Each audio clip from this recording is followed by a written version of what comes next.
I can't kiss at the moment. I have raging HPV in my throat. Compliments of Milady's Florida sojourn. These are Family Guy episodes that prove Chris and Meg Griffin's suspicious sibling energy didn't fade after season 11. It evolved. A roller derby rescue that begins with Chris photographing girls mid-stretch, a kidnapping scheme to keep his own sister legally dead, and one of the most brazen lines ever delivered between siblings on network television all landed in the later seasons. He tricked us, and we're still waiting on that lasagna. Chris, that was the trick.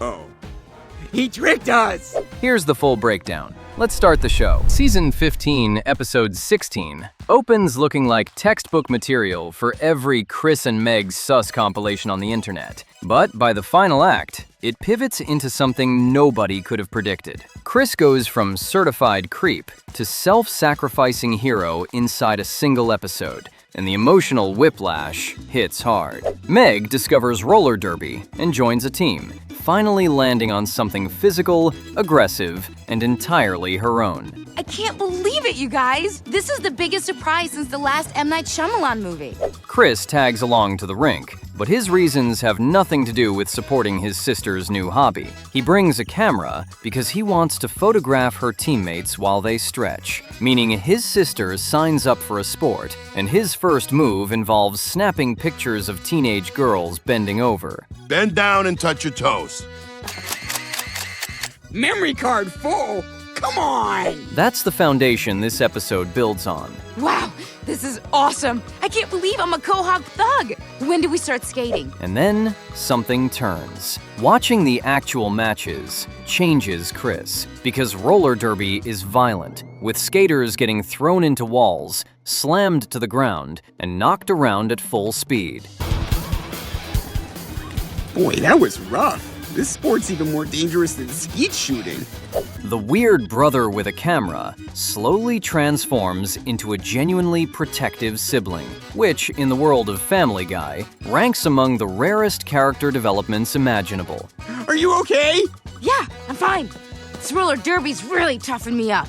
I gotta say, I've never felt better. Really? Chris tells Meg the sport is too dangerous and that he doesn't want her getting hurt, and Meg tells him to back off because she's finally doing something for herself and doesn't need her brother stepping in as overprotective dad. And that's when the turning point arrives. But I'm telling you, Meg, something bad is going to happen. Like when you give a young athlete too much money. Meg takes a hit during a match and lands on the ground with the full pack circling back for another lap, seconds away from trampling her. That's it. I have to do something. Chris charges onto the track without hesitating, shoves Meg clear of the collision, and absorbs the full impact himself as every skater in the pack slams into him. Chris, are you okay? I don't think so. The next scene puts Chris in a hospital bed. While recovering, Chris tells Meg he had no business interfering with her life, that he should have trusted her, and that she turned out to be tougher than he ever gave her credit for. Now get back to that rink and help your team win the championship it deserves. Really? I will. Thanks, Chris. He admits outright that trying to protect her from something she chose for herself crossed a line. What makes this episode land differently than every other entry on the list is the trajectory. Chris enters the story photographing girls in compromising positions at a roller rink and exits it hospitalized because he threw his body in front of a roller derby pack for his sister. That contradiction captures the entire Chris and Meg relationship. Was that weird? Was I just weird? Kind of. You don't know, I was fine. In one 22-minute episode. Because with these two, it's never just one thing. It's always both at the same time. Episode 18 of Season 18 marks the moment Chris Griffin officially crosses into territory no other episode on this list can touch. Nothing about this one plays as awkward or uncomfortable, in the usual sibling gag sense, because what Chris does here registers as straight-up villainous, and the fact that he does it to his own sister multiplies the impact tenfold. A driver's license mix-up triggers a chain of bureaucratic errors that ends with Meg being erroneously reported dead, despite being completely alive and fine. What are you talking about? Meg's right here. You know, it's weird that didn't happen on the pier all day. Or when we rented that convertible. How did this happen? Before anyone corrects the mistake, Meg recognizes an opportunity buried in the chaos, because being dead means starting fresh, with no family punching bag status and no mockery at school. Ooh, sorry. Don't you know what a rosary on a doorknob means? She takes on an alias and begins building a completely new life somewhere else. My name's not important. What's yours? My name? My name is Hallway. Natalie Hallway. Back at the Griffin house, Chris starts thriving. With his weird sister gone, the social hierarchy at school flips overnight, turning Chris into the big man on campus for the first time in his life. Yes, here are the keys to the driver's ed car to use anytime you want. Wow, cool. No more guilt by association. No more getting lumped in as one of the two Griffin family losers. And suddenly, people actually want to spend time with Chris Griffin. I got an extra orange at lunch. You want it? Yeah? Life is pretty sweet. And this is where the episode goes off a cliff. Meg gets homesick and calls the family to reveal she's alive and wants to come home, which sends Chris into a full panic because her return means the popularity evaporates, the cool friends vanish, and everything snaps back to him being a nobody. Oh, I can't believe I'm saying this, but I missed Mom. I missed you. I missed the whole family. His solution involves kidnapping his own sister, loading her into a van, and shipping her away to keep her presumed dead. Not out of hatred, but because her absence represents the single best thing that's ever happened to his social life. Chris, I don't care that you're popular now. Let me out of here! The show's own recap flags this as the first time in the entire series that Chris has done anything unarguably villainous, which means every single member of the Griffin family now carries a history of terrible behavior, and Chris punched his ticket by kidnapping the sister who just wanted to come home. That's it. I'm gonna show them. I'm gonna live. I'm getting out of here. None of that comes with consequences either, which makes it worse. No punishment, no guilt trip, no comeuppance of any kind. Oh my God, Meg, I'm so glad you're alive. What happened? He did this. Chris walks away completely clean, and the show labels the moment a karma Houdini because he pulled off one of the most cold-blooded sibling acts in the history of the series and faced zero repercussions. Damn it, I'm giving a speech. I want to tell you. Very loud chant! Very loud chant!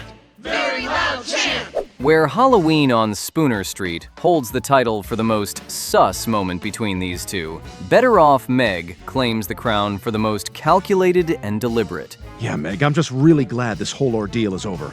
Glad this whole ordeal is what? Over. Come on! Chris didn't stumble into this one by accident. He saw the line, crossed it with purpose, and never looked back. Season 19, Episode 17 steers the sus factor away from darkness and into something more structurally uncomfortable, because this is the episode where Chris and Meg have to pretend to be a married couple, out loud, in public, completely on purpose. Peter and Lois get mistaken for young parents and relocate into a trendy millennial apartment complex. Wow, your place is amazing.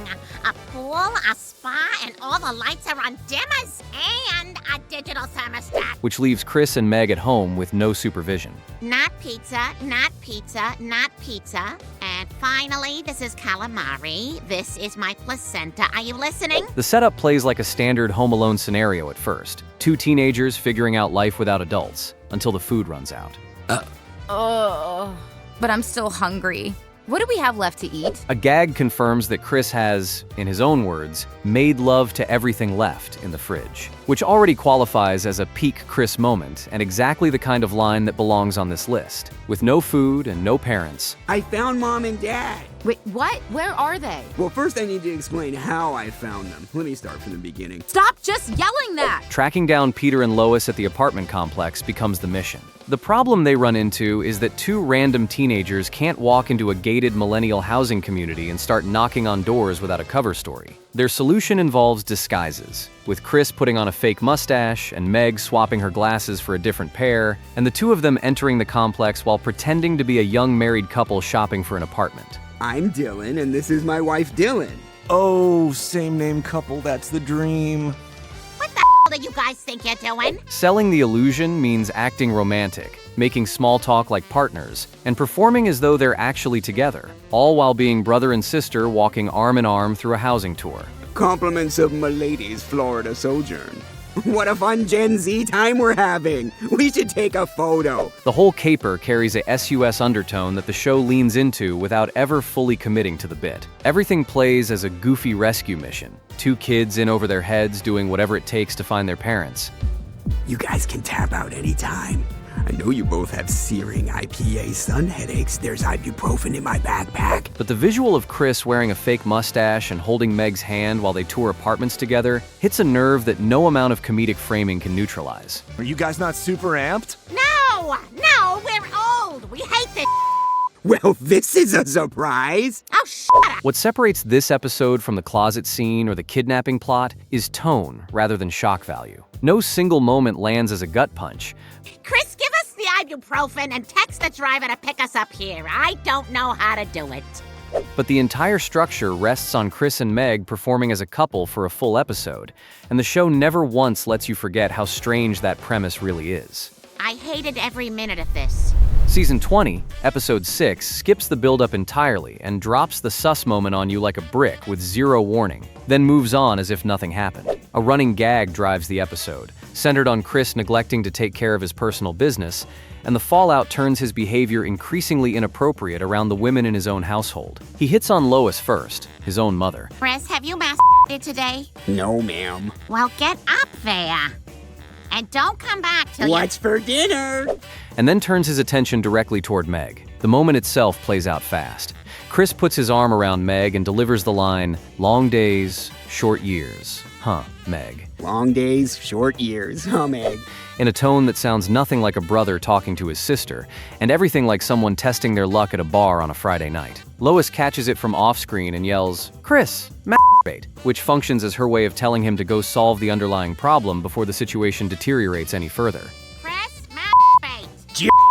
And that covers the entire scene. No closet, no kidnapping scheme, no blackmail arc, no multi-episode buildup. Just Chris Griffin putting his arm around his sister in the family living room during broad daylight, delivering a line that belongs on a dating app profile, and his mother shouting a one-word solution from the next room over. What makes this the most purely SUS moment on the entire list, across both parts of this series, comes down to context.